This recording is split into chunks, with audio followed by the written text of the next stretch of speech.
Well, we have such a beautiful day today that I thought we would leave the computer inside. There's only so much of that kind of thing that you can put up with. And sort of examine our tools, if not our premise, today, rather than go forward with looking at the time wave in the way we have been.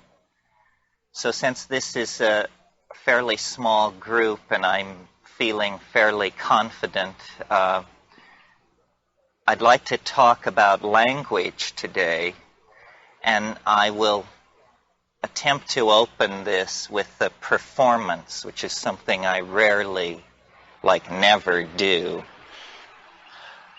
"'Twas brillig, and the slithy toves did gyre and gimble in the wabe. All mimsy were the borogoves, and the mome raths outgrabe. Beware the Jabberwock, my son, the jaws that bite, the claws that catch. Beware the Jubjub bird, and shun the frumious Bandersnatch. He took his vorpal sword in hand. Long time the manxome foe he sought. So rested he by the Tumtum tree, and stood awhile in thought. And as in uffish thought he stood, the Jabberwock with eyes of flame came woofing through the tulgey wood and burbled as it came. 1, 2, 1, 2, and through his vorpal blade went snicker-snack. He left it dead, and with its head he went galumphing back. And hast thou slain the Jabberwock? Come to my arms, my beamish boy. Oh, frabjous day, calloo, calais, he chortled in his joy. 'Twas brillig, and the slithy toves did gyre and gimble in the wabe. All mimsy were the borogoves, and the mome raths outgrabe.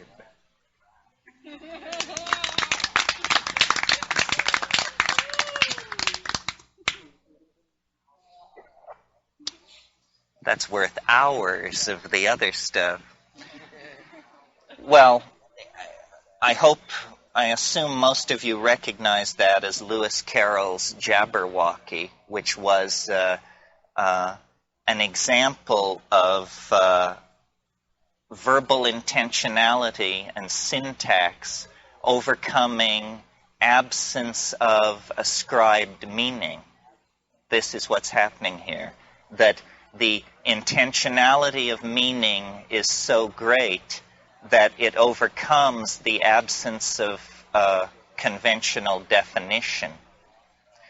And we've been talking a lot in this section about language and the origin of language. And we've also been using language in a fairly free and in some cases unusual and in some cases outrageous manner. So that's what I meant when I said it made sense to examine the tools. We are particularly neurologically outfitted for the production of small mouth noises, rapidly modulated small mouth noises.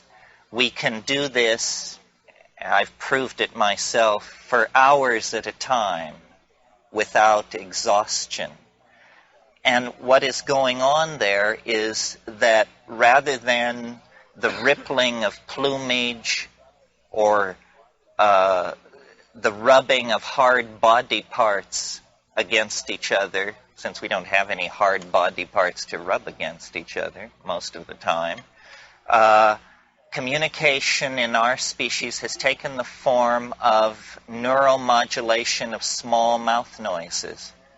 Now, these small mouth noises are transduced into acoustical waves, a physical phenomenon which moves from point to point in ordinary Newtonian space. The acoustical pressure wave strikes the ear. The ear conveys the particular unique signature of that arriving acoustical wave into, for what of a lack of a better term we have to call the mind. And the mind takes this acoustical signal and compares it with an imprinted dictionary built up out of experience. It does this very, very quickly. The speed with which the dictionary is consulted and each arriving word is identified, its syntactical class understood, and its intentionality in the domain of meaning recognized is very, very rapid. It represents the most rapid sort of intellectual activity that we undertake as human beings. Thought is a similar phenomenon, but it is an interior dialogue, and God help us, let's hope we understand our thoughts better than what people say to us, because in the case of our thoughts, we are both the one communicating and the one communicated to. Language is this double-edged adaptation of the human animal. It is obviously a multifaceted, multipurpose, adaptive advantage in all environmental situations, because if you can image and linguistically process evolving situations, you have a leg up over an organism which is hardwired for reaction along the line of instincts. Yet, in the domain of cognition, it's almost as though language has exceeded its usefulness, because someone said language was invented to lie. Well, perhaps that is too cynical, but certainly language obfuscates reality. It cannot help but do this. It does it in the following manner. A child born into what the psychologist William James called a blooming, buzzing confusion.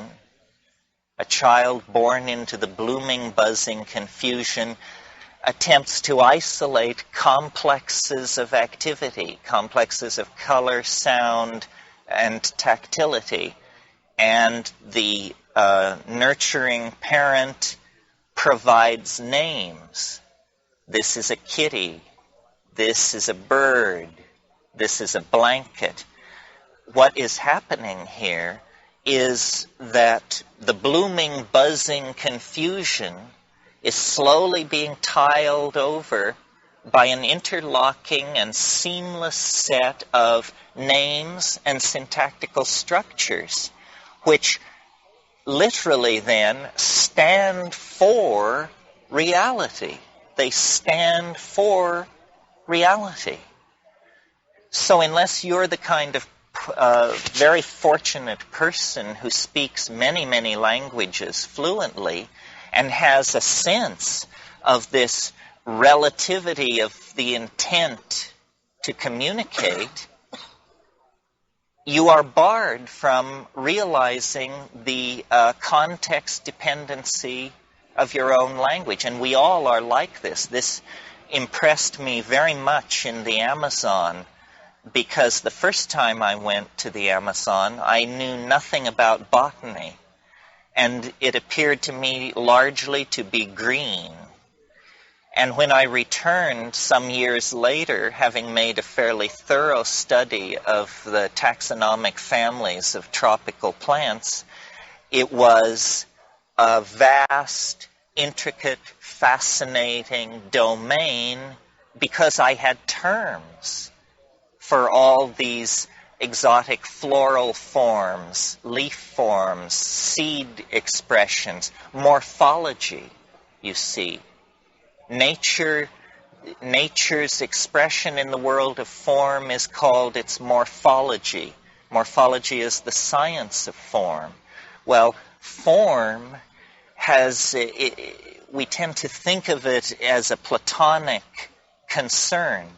After all, aren't the forms somewhere in a Platonic hyperspace? Aren't they somehow above and beyond the machinations of language and perception? Well, they are if you're a Platonist. But when we look at natural form, the enterprise of science has been to attempt to describe natural form. This is essentially a program to be carried out within the domain of language. And this has been entirely overlooked by the philosophy of science, so far as I can tell. I mean, the world is not made of anti-mu mesons and quarks and photons and electromagnetic fields. Reality is made of words. Reality is made of symbolic interlocking linguisto-mathematical constructs. Everything beyond that is pure conjecture. I mean, this is what you learn in Philosophy 1, the relativity of knowing, the impossibility of actually nailing down the ontos of what is presented in the theater of perception through an exercise of epistemic knowing. It cannot be done. Brain cannot fully elucidate brain. There's a tautology there. So language is something that springs from the biological matrix and the neurological matrix within us. And its the major theme of its siren song to us is that it allows us to know the world and to communicate it. Well, the truth is it does allow us to know the world to some degree, and it does allow us to communicate about it, but a price is paid at every step of the way. First of all, because we are concrescent entities of feeling. This is Alfred North Whitehead. We are concrescent entities of feeling, yet our language prepares us to describe a world of three-dimensional spatial relationships between solid objects. So it is not true to the perceiver, you see. There is a kind of break of faith with the world. Language betrays. Language betrays in order to mean. You know, Archibald MacLeish said a poem should not mean but be. And this is a reasonable statement of a poetic, but it is not a basis for a theory of communication. A theory of communication depends on correct mirroring of the meme that is being transmitted, no matter how far down the line it has come. Well, we talked in earlier sessions about the impact of biogenically active and psychoactive amines in diet, specifically in the diet of early hominids in Africa, suggesting that the catalysis of neurological development that has gone on over the last 1,000,000 years in the human species was catalyzed by what was at first a random exposure to these things, then a deepening exposure brought on by the consequent synergy of increased visual acuity. In other words, some of these biogenic amines were conferring increased visual acuity, and this was shifting the reproductive mathematics in the direction of those individuals that were allowing this psychoactive substance, I mean, let's be frank about it, into the diet. Then later we saw that sexual arousal was also a concomitant to admitting this item into the diet, and at higher doses and deeper exposures, a deepening sense of what we can call, without defining, the other. The other. I read recently an interesting paper called The Felt Presence of the Other in Unusual Environments. And it was an article about the kind of hysteria which overtakes people lost in the wilderness. The sense that they are being stalked or followed or observed. And in its mildest form, I'm sure we all have experienced this. It's the sense of being observed when you know you're alone in the wilderness. We seem to be, we have very strong fight or flight hard wiring in the organism. And we also, when we admitted these biogenically active amines into the diet, we set ourselves up for a kind of undefined frontier between ourselves and the other. Language took its place in that fissure and began to create the earliest images of the other. But antecedent to the image is the feeling. And that was the point that I wanted to make, that in all cases, antecedent to the image is the feeling, the felt presence of immediate reality, which is the unique province of the individual. It is not, we choose to attempt to communicate it, but it is always and forever, by the nature of the situation, ours and ours alone. Well, the idea then that language is a double-edged adaptation that has both served us and betrayed us on different levels needs now to be looked at in the light of the fact that culture is more and more consciously becoming a project carried out in the domain of language by, for instance, propagandists, both governmental and commercial. Reality is more and more in the image. And when we talked about virtual realities and the tendency of technology to create the dream utopias of the unconscious prehistory and shamanism, you see that what is happening is we are, as a global culture, abandoning ourselves in a way to the image because nothing else can be done. There aren't enough resources, there aren't enough metals in the planet to give everyone the kind of standard of living that is enjoyed by the technocratic elites in the West. So instead, there has to be this trade-off in image. Now, this is not something new. We see it reflected in American life over the whole post-war era.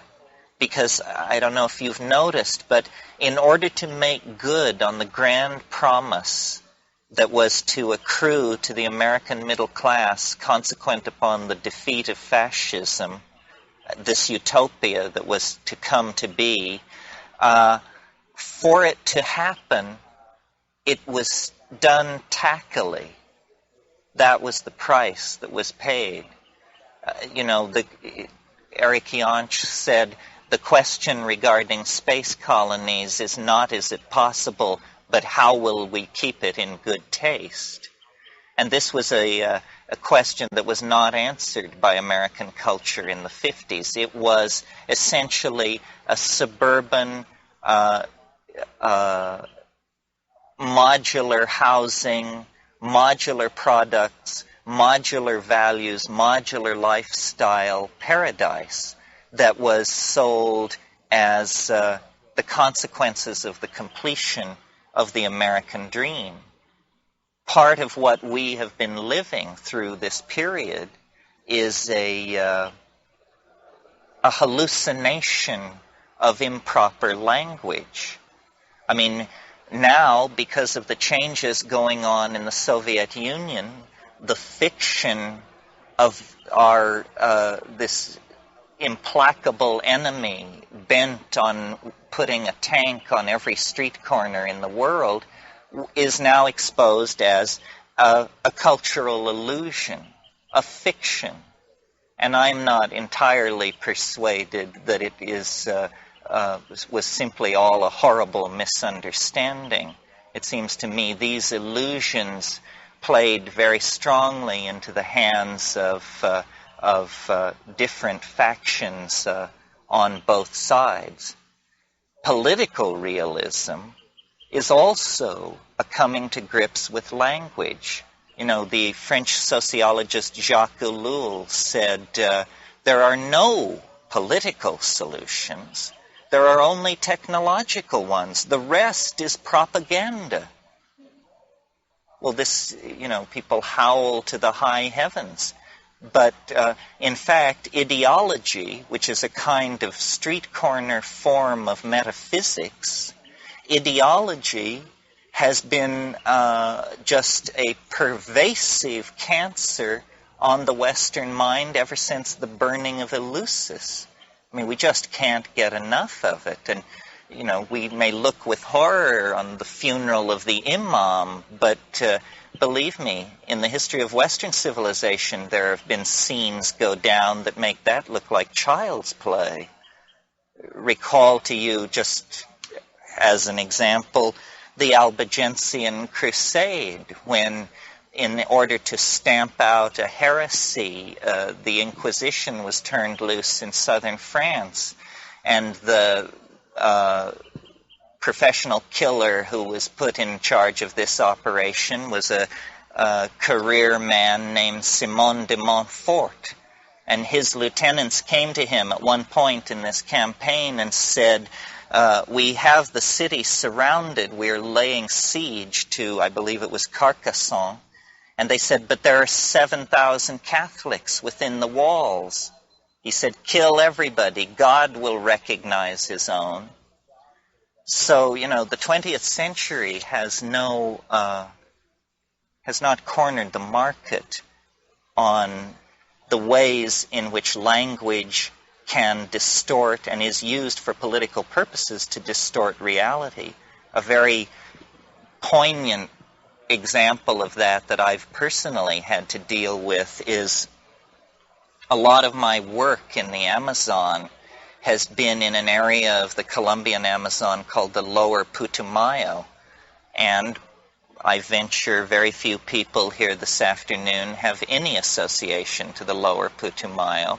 But in fact, British banks, with the collusion of Peruvian ruling families in the early years of this century, created a mini Holocaust in the Peruvian, it was then Peru, in the Peruvian Amazon, in the pursuit of rubber. And what this was about was going into these tribal areas and showing these people how to collect wild rubber, and then telling them, you know, you bring in this much. The first time you don't bring in this much, we remove the soles of your feet with a machete. The second time you don't bring in this much, we kill you. And 45,000 Indians were exterminated in the Colombian Putumayo. Going there years after this atrocity, I was amazed to see the lingering effects of the misuse of language. The Colombians, who were not politically associated with this, later in the 30s it was ceded to Peru, refer to it as the devil's paradise. And the idea is that savages, note this word, savages, are savage, and therefore we must be more savage. In other words, pre-literate culture is taken as an excuse for the rise of the beast in the colonizer. And this is entirely done, how this trick is done is through the misuse and abuse of language, where civilization is what is being brought to these people, even though what appears to be being brought to them is the institution of prostitution, social diseases, slavery, madness, and death. But in fact, no, that isn't it. It's civilization. It's a set of reasonable values. Well, the consequences of working out the reasonable values that were exported into the colonial world throughout the 18th and 19th century, the consequence of that is the appalling contradiction presented by modernity, where the major portion of real wealth of great nations is shoveled into a standing crop of weaponry which had better never be used, because if it is used, it spells Armageddon. If it's not used, it's simply the worst investment anybody ever dreamed up. So this kind of betrayal of language and use of scapegoats, see, that's what was happening with the United States vis-a-vis the Soviet Union, the scapegoat, the godless communist. It's what was happening in the Putumayo between the rubber barons and the Indians they were exploiting. They thought they were civilizing them.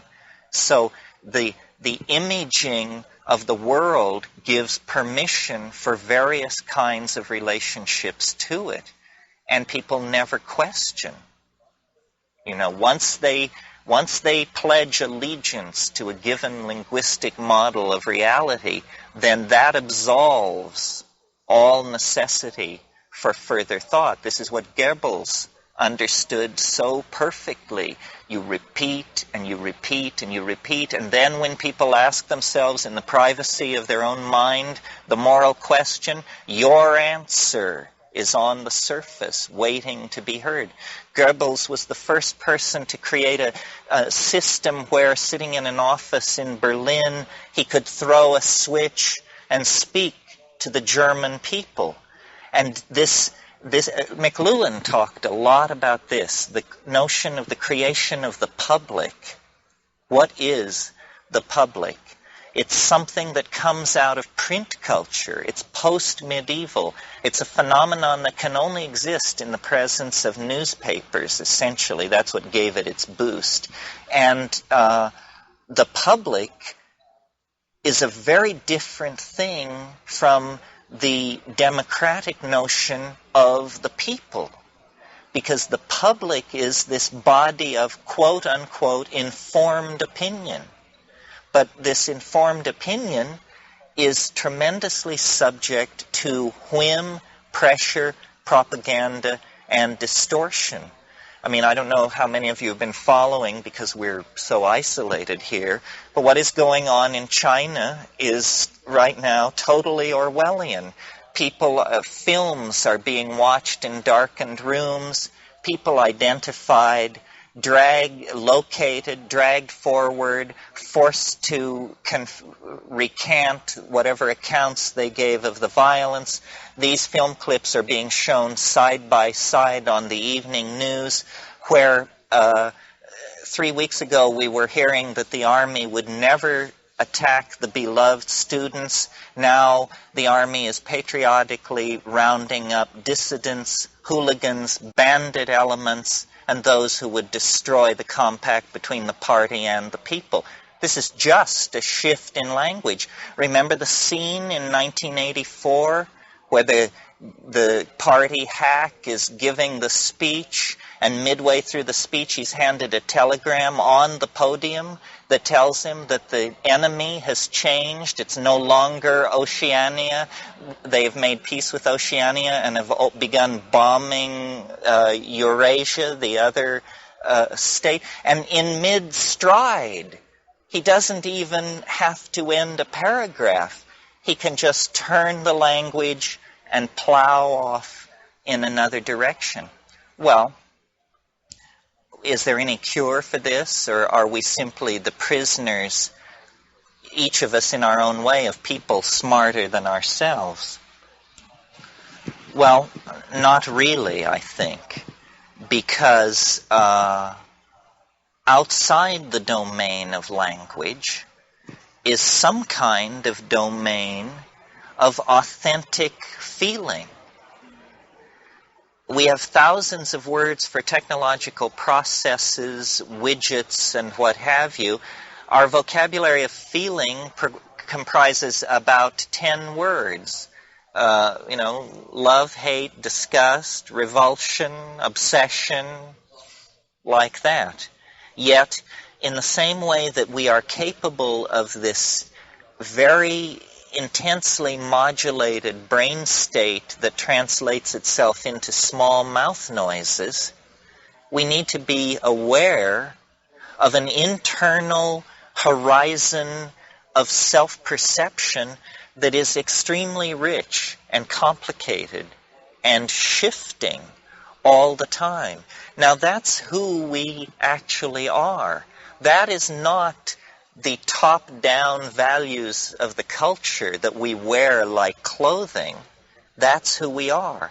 This is what McLuhan said when he said we wear culture like an overcoat. It's something sold to us. You go out and buy it and you try it on. If Time magazine doesn't fit you, maybe The Economist will. If neither fits, well, try the Journal of Foreign Affairs. You'll find an overcoat that fits, and then that will become part of your culture. I saw the cartoon in the New Yorker last night, the well-dressed man and his wife leaving a party, and he's saying to her, "How can we relate to people who belong to the Book of the Month Club?" You know, these are strong cultural disparities.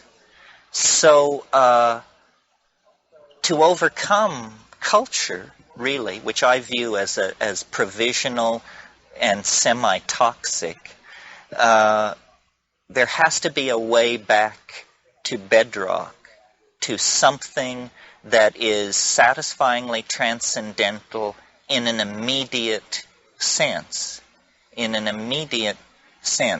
So it cannot be a philosophy, as far as I'm concerned. Maybe philosophies work for the more rarefied among us, and they have the consolation of, I don't know, Episcopalianism, Orthodox Judaism, logical positivism, whatever trip they've got running. But I've always found philosophy to be recreational and won't really serve. Well, so then what is there? First of all, there is nature. Nature silently attended is still a modality that is beyond the reach of the language of most of us, and of those of us who need it most fortuitously, because we have the smallest vocabulary for its description. So when we go into nature, it's a flirtation with a kind of iridescence. It's a search for, I blush to use such a word, but a lost innocence, which most of us associate with childhood. Some of us had terrible childhoods, so we just associate it with the lost paradise of Eden or a utopia. But in nature, there is an implicate order. There is the bedrock out of which the human iridescence springs. And human culture is an extremely evanescent, transitory, and non-equilibrium kind of condition. The pulse beat of this planet is measured in millions of years. Culture is a phenomenon of the last 40,000 years, and that's generous. So culture has about it this miraculous, instantaneous, and almost intrusive quality against the background of the rest of the body of nature. But going into nature is not simply a prescription for joining the Sierra Club. What going into nature means is taking seriously the alchemical faith that preceded the positivist flowering of science and looking into the heart of matter with the expectation of encountering a mystery. Now, in the most practical sense, what this has to mean is the psychedelic experience, hallucinogenic plants. It cannot mean anything else. Now, of course, we're in the slightly uncomfortable position of having that be illegal.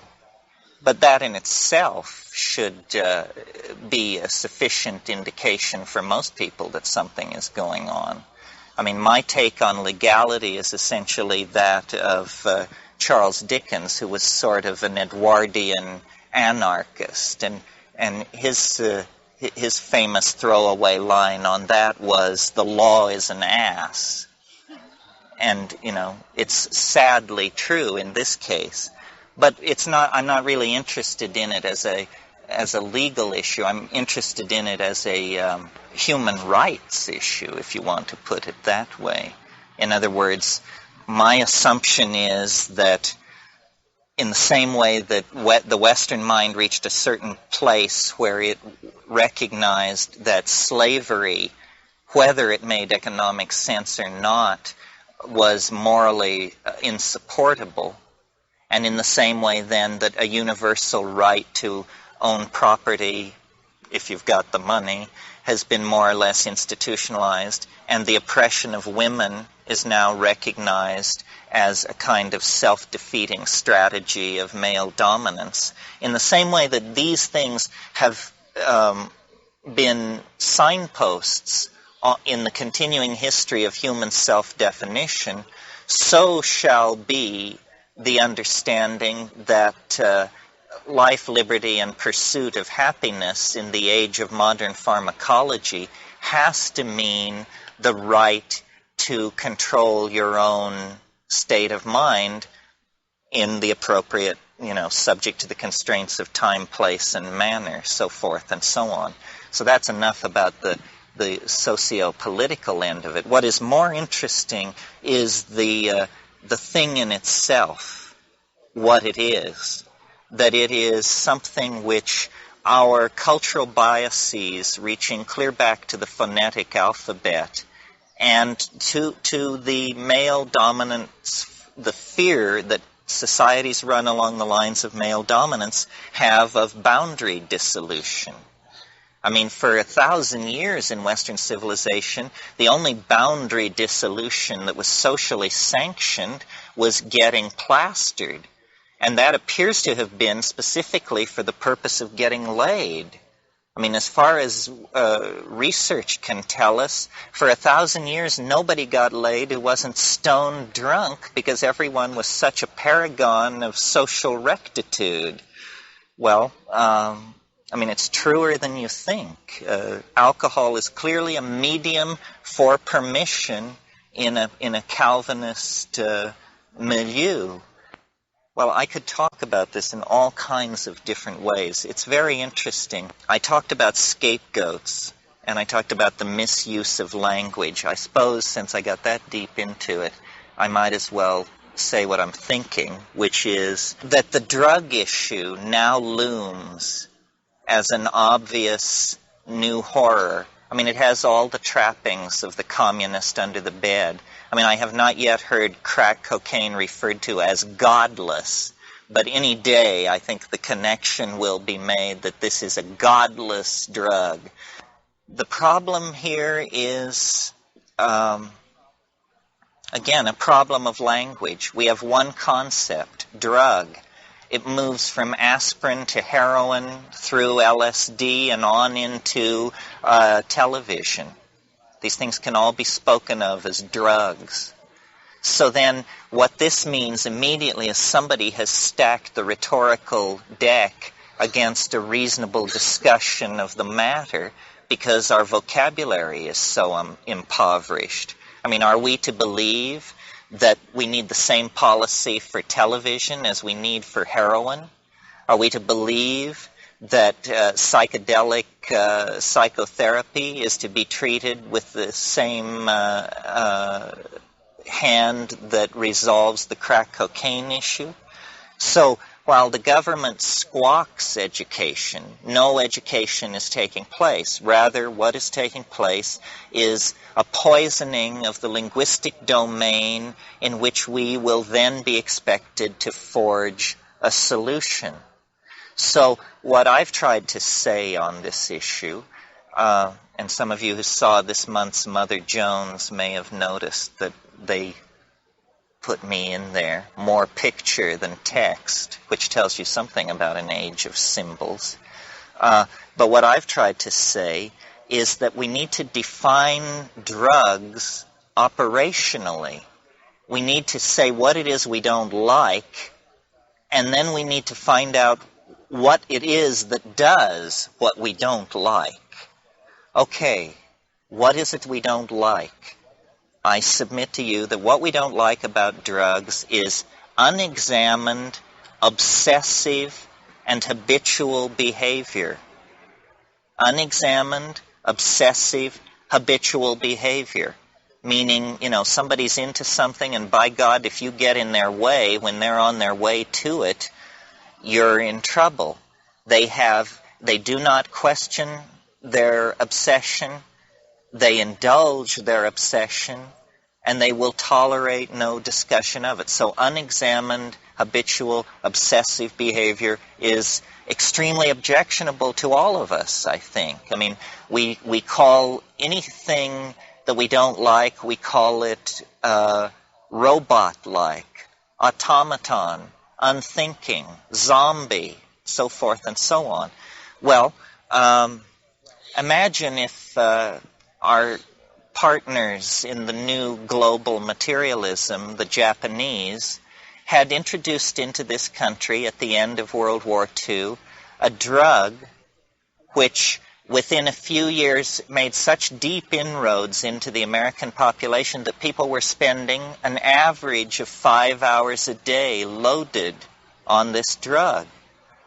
What would we think? We would think that it was a crime against a culture on the scale of Auschwitz.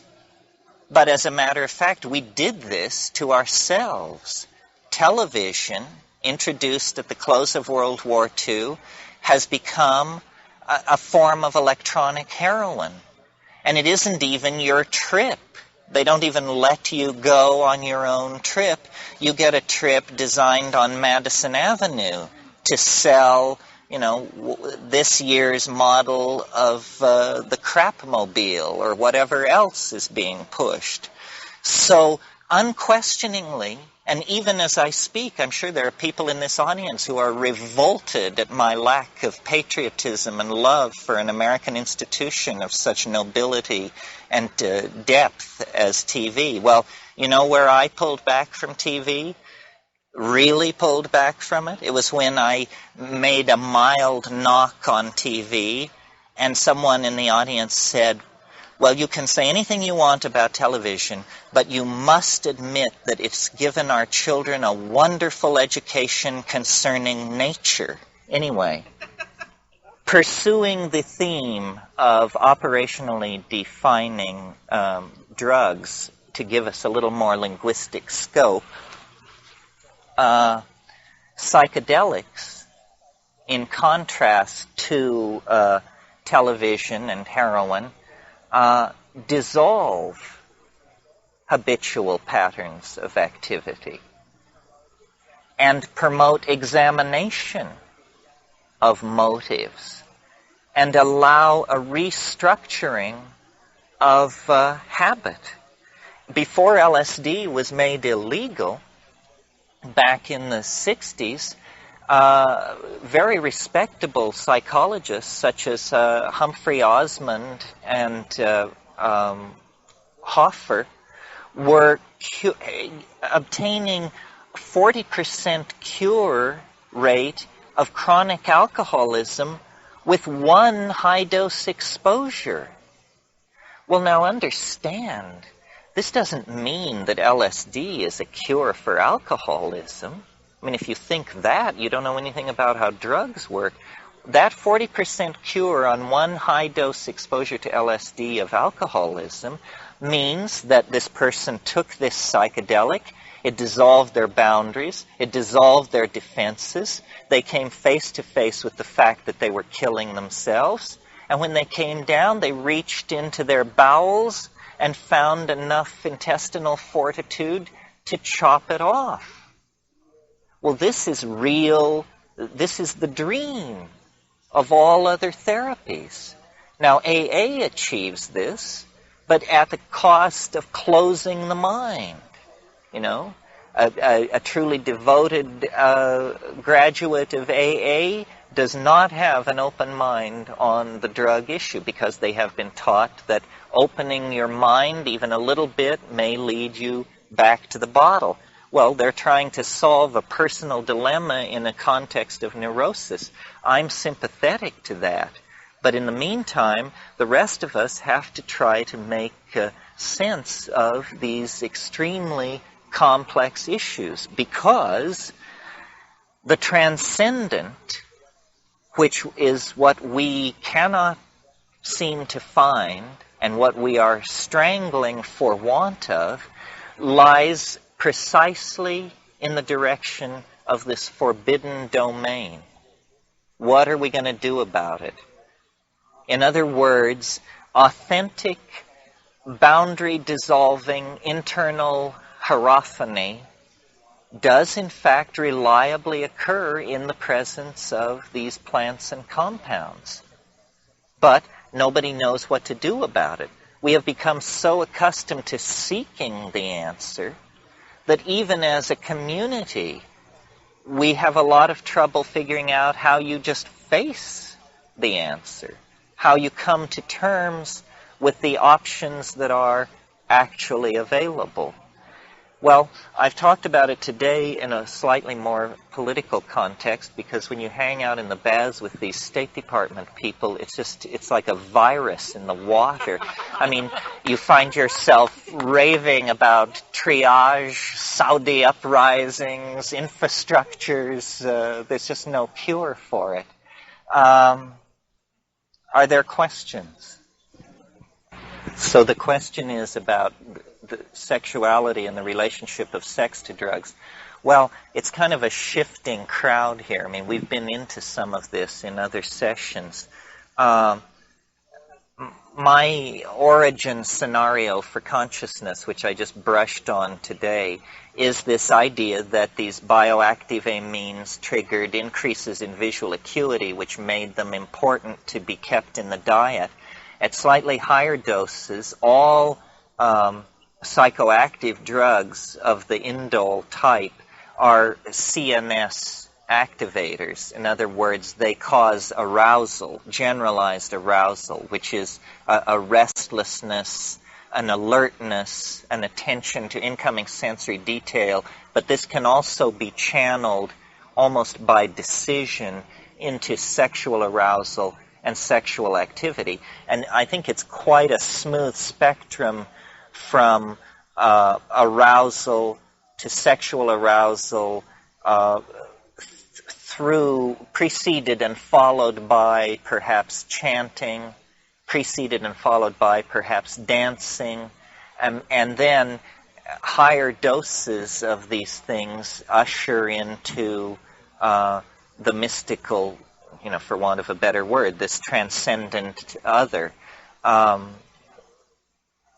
Tim Leary, he made a great case for sex and psychedelics. Every time they would say that LSD breaks chromosomes, he would say that it causes orgasms that last, and then he would add a greater increment of time as the propaganda war required to hold the numbers steady on both sides. Certainly sex under psychedelics is quite astonishing, although psychedelics without sex are so astonishing. It's you know, perhaps an embarrassment of riches to pile it on. The analogy between sex and psychedelics that I think is the cogent one, and is very few people go through life without ever brushing up against sexuality. I mean, you have to have a truly bizarre biography for it to never come and get you. On the other hand, it is not only possible, but millions and millions of people do go from the cradle to the grave without ever having a psychedelic experience. Well, to my mind, this is just an instance of an appalling infantilism that is culturally sanctioned. I mean, the culture not only doesn't care if you never find out about this and remain forever immature, virgin, good word. The society not only does it not care, it's specifically interested in seeing that you don't have this experience. Well, it's part of the birthright. This is what religion was for the first 1,000,000 years before it fell into the hands of men who insist on wearing dresses. You know, it was the celebration of an ecstatic reality that could be coaxed out of a magical relationship with nature. I mean, and it's still there. The portals are still there. Your RS-232 outlet into hyperspace is still in place, even though, you know, nobody's may have plugged in your family line since Alaric burned Eleusis. Nevertheless, the hard wiring is there, the self-recognition. We are children without this, and not in the sense of innocent, but in the sense of infantile, because this is part of the birthright. How can anyone else decide for someone else that access to the transcendental reality shall be barred? I mean, if somebody somewhere in the world puts a lien on a religion, people are waving their arms in outrage. This is deemed to be one of the most fundamental kinds of interference with the dignity of the individual. Well, but if your religion involves the practical accessing of the transmundane through means sanctioned by millennia of usage, I mean, I'm not an advocate for everything that rolls out of the laboratory. I'm an advocate for things sanctioned by millennia of usage. And to have a profane government interpose itself between you and that reality, why, it's ludicrous.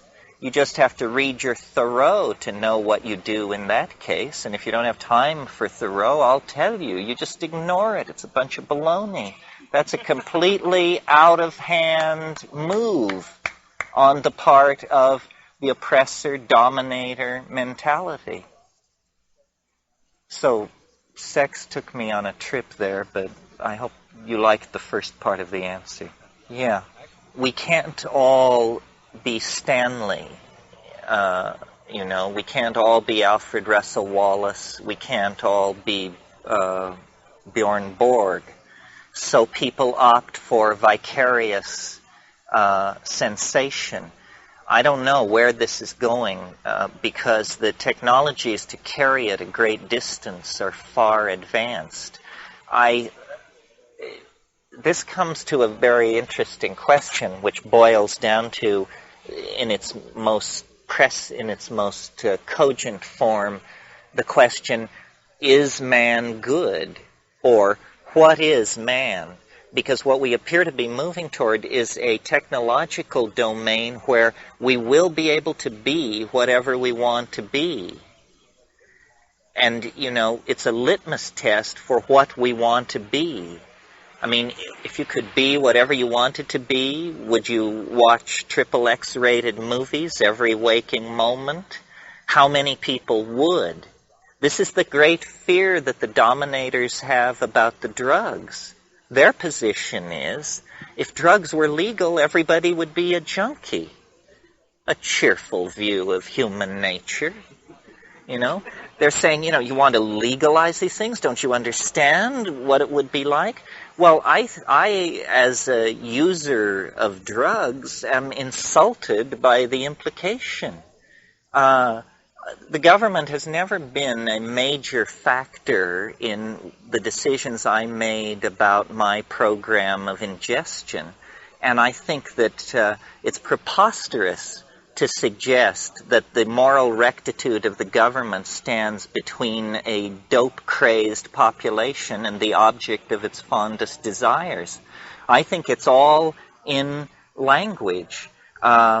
If a gram of cocaine cost what a tube of airplane glue costs, you don't see a lot of gentlemen with neatly trimmed gray beards driving Porsches with airplane glue in their fur. It just doesn't happen because it's tacky. It's tasteless. Drugs are very subject to the images in language. One of the funny things that goes on it may have changed now, but the last time I was in the Amazon, in the lowland Amazon, they grow coca, but it's not part of the huge criminal syndicates that grow the highland coca, which is much stronger. So we go up these rivers, hundreds of miles up these jungle rivers, and people are growing coca, and they invite you to chew coca with them. And the moment that there is any rapport established, they want to go on this rap about how this is not a drug. I know you think this is a drug. This is not a drug. This is a food. This is making us strong. This allows us to work. Without this, we would be nothing. Well, what he's saying is, adopt my language so that you can see this reality as we see it. And in fact, they're quite right. I mean, you can chew coca for weeks on end, and when you leave the Amazon and fly home, it's no big deal. All this, the most virulent family of addicting drugs is always presented, crack has changed it a little, but the classic virulent addicting drugs are the opiates. Well, opium was known for 3,000 years before anyone noticed that it was addicting. The earliest known account of addiction is in 1603. William Playfair, a name freak. So for thousands of years, opium had been used and not been recognized as addictive. Now, you have millions of people running around thinking that if they get within several feet of it, Satan will sink his claws into them. This is all a grand silliness. And not that heroin addiction is not a problem. I don't want to imply that. But what I'm trying to say is the way we see these things, the way we image them, is what gives them their power. Does that do it for you? Other comments? Why hadn't it been seen that it was addictive? Because it was part of the culture? No, because opium really isn't terribly addictive. The only time in history that opium was turned into a social problem was in the 19th century. Yes, just to review your history for you for a moment, in the 1840s, a series of international incidents went on in the Far East that have come to be called the Opium War. Well, what was the Opium War about? The British East India Company, which was nothing more than the profit-making arm of British imperialism, the British East India Company had created a huge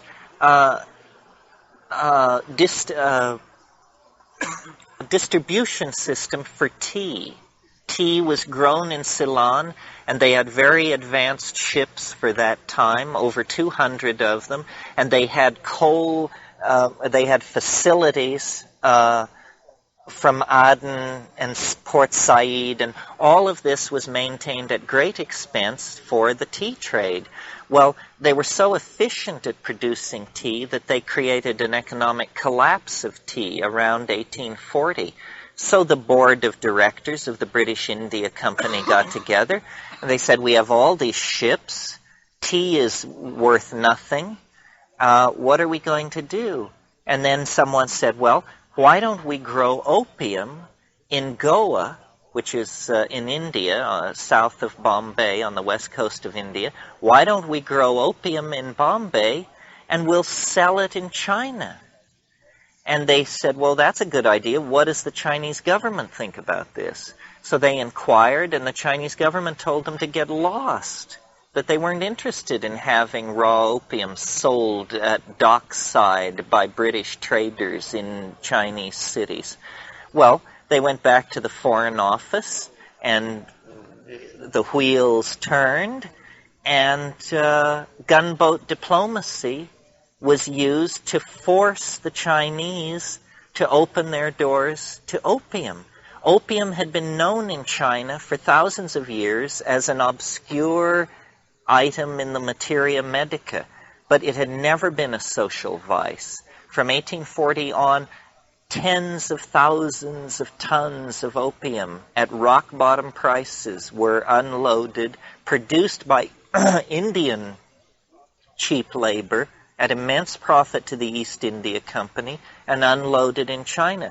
So, we think that governments, this stance of being the keeper of moral values that is affected by government in the so-called drug war, is just another convenient foil, because when it suits government's purpose, it deals dope.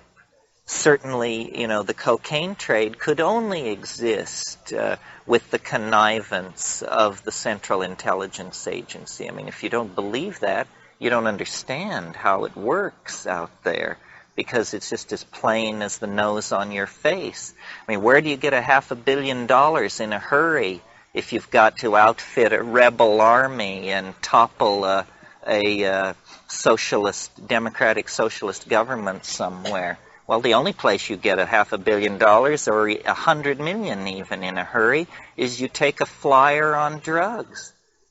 The original cocaine epidemic was practically promoted by the media because coke was thought to be this rather fashionable little upper. It wasn't until people had been doing it for 5 or 6 years and exhibiting signs of madness, breakdown, and physical dissolution of the middle of their face that people began to catch on that it's not such a good thing. And then, of course, crack cocaine, that was not hatched by the agency. That was just the perverseness of human ingenuity that could take a problem and turn it into a real problem. Remember the great heroin epidemics of the past after the Vietnam War? Well, you should look at the police statistics on crack. Looking at the statistics as they now stand, it's like there were no drugs before crack. Crime levels were so low relative to what they are now. Burglaries, assaults were so rare. And yet, when those events were going on, the great heroin epidemic of the 1970s and so forth, we were asked to believe, that society was being ripped apart at the seams. So it's all very relative, and it's all according to who it serves. Does it have an affinity to ordinary brain chemistry? In other words, drugs, you don't want it to be invasive. You don't want it to insult the brain. You don't want to insult the brain physically with a toxin. Well, how do you tell?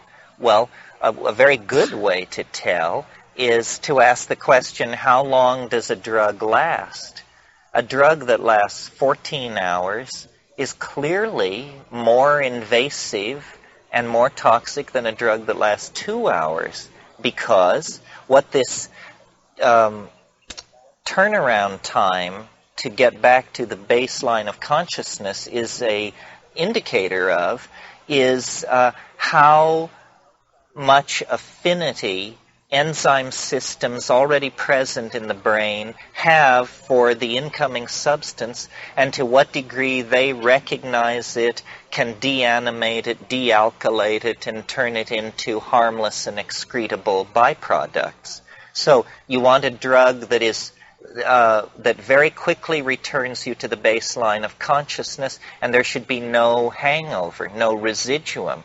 This is why alcohol is obviously, people feel like danced on something or other the next day, because this is a systemic poison, And so that's the first criteria. How close an affinity to neurotransmitters and neuroregulators does it have?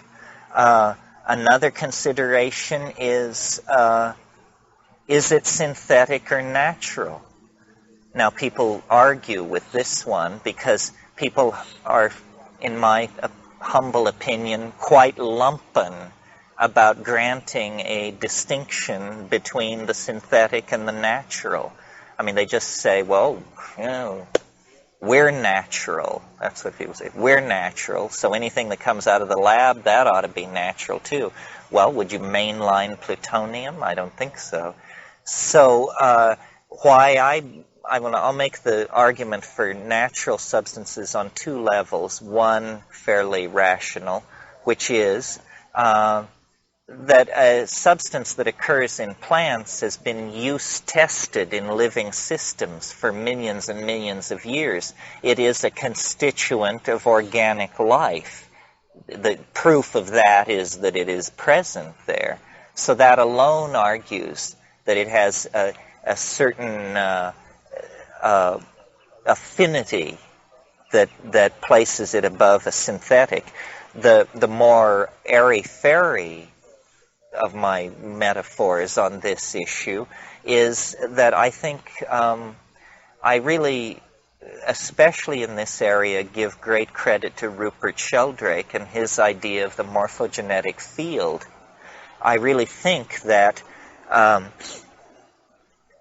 let's contrast two drugs, a synthetic drug like ketamine, a pseudo-hallucinogen, and a indole hallucinogen, a true hallucinogen like psilocybin.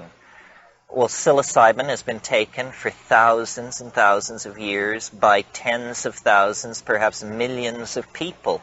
It has a morphogenetic field and in a way, when you take a drug, the drug takes you.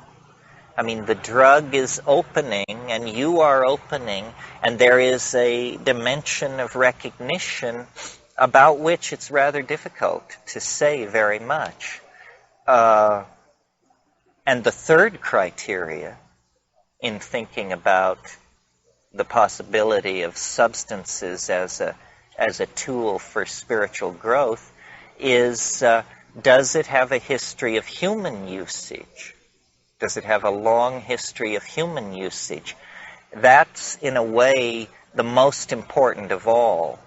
No synthetic has a long history of human usage, and most things with a long history of human usage will turn out to come from a plant.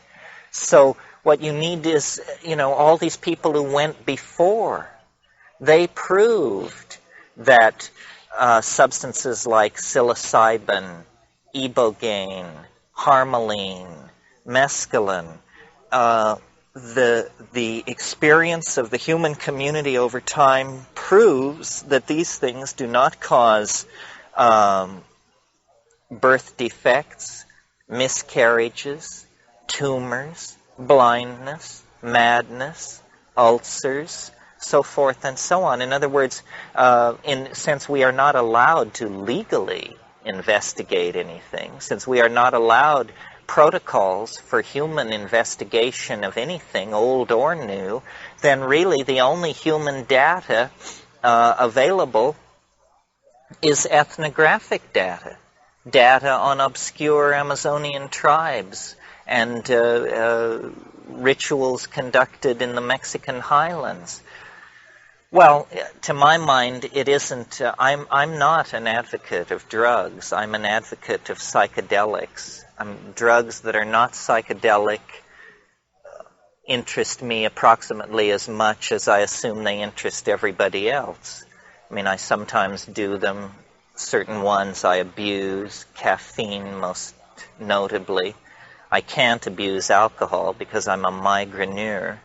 But the psychedelic thing is a special category and a special political issue. I read a book recently, mentioned this to some of you, by Arnold Trebeck, who's one of these think tank East Coast type policy formulating consultant to the government type characters, and clearly a good guy on our side, advocating legalization and meeting the objections to the legalization of hard narcotics with a number of interesting arguments.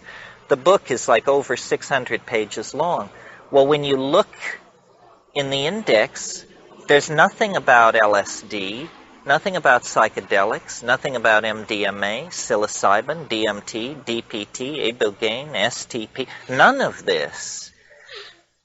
Apparently, they're choosing to pretend that the issue of psychedelic therapy and the issue of the spiritual dimension that is accessible through plant chemistry, it's too much even for the liberals to handle.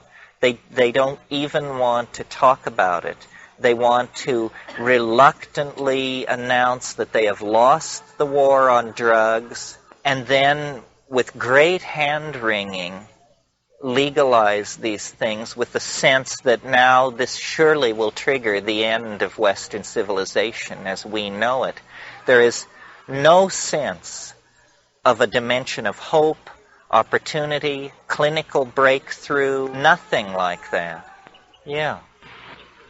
Yes, the question is language and the fact that how does what I said about language relate to what I've said previously about the DMT state, and why is it that some people come back speechless from these dimensions?